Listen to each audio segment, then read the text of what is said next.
Bonjour, c'est l'étudiante Lusansou Asumboubi Ebenezer. Je viens présenter mon TP de gestion des ressources humaines. Je vais parler de la contingence de la gestion des ressources humaines selon Nizet et Picholt. Au terme de grandes étapes qui ont ponctué son évolution, comment caractériser la gestion des ressources humaines du XXIe siècle? La vision contingente que défendent notamment François Picholt et Jean Nizet insiste sur la diversité des politiques et des pratiques RH en fonction de facteurs internes, configuration organisationnelle et orientation stratégique et externe, environnement.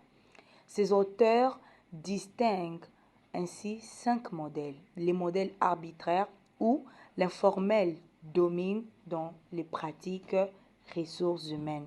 Les modèles objectivants où l'effort porte sur l'explicitation systématique et objective des processus et critères de gestion de ressources humaines.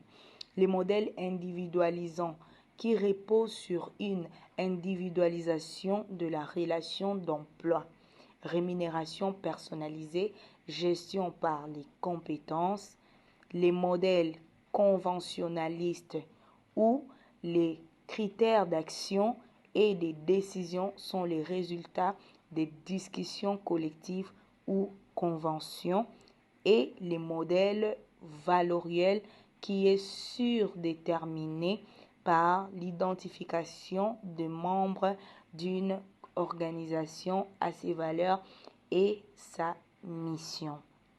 En dépit de leur spécificité, des différents modèles sont traversés par quelques tendances communes repérables, notamment dans les grandes entreprises.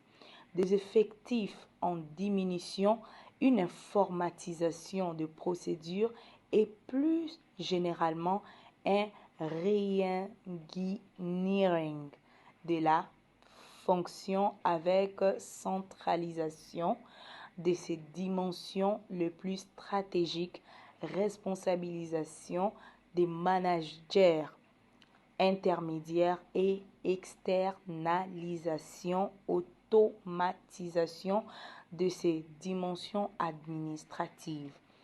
Une fonction plus partagée et plus diffuse prend alors forme dans l'organisation. Quel effet sur la performance? La gestion des ressources humaines est considérée comme de plus en plus stratégique et déterminante pour la performance de l'entreprise.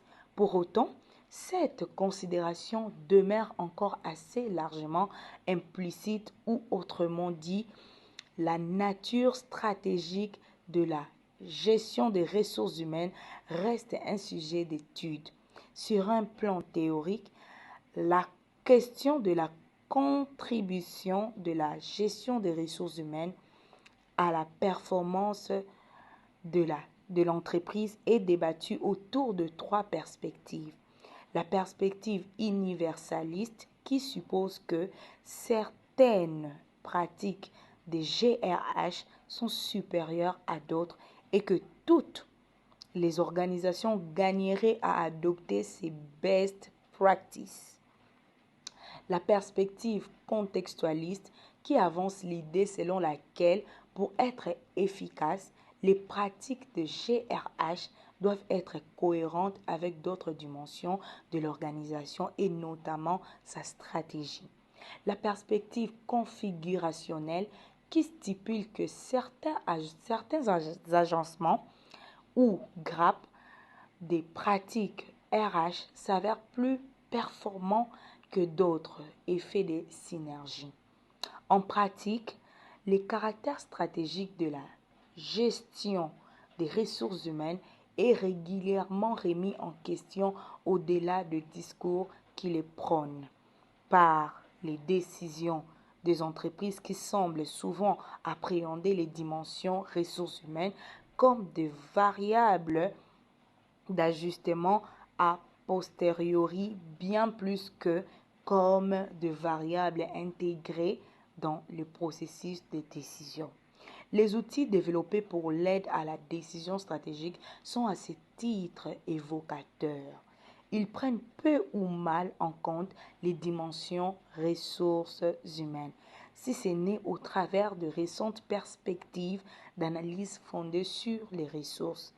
Resource-based view ou sur les pratiques activity-based view.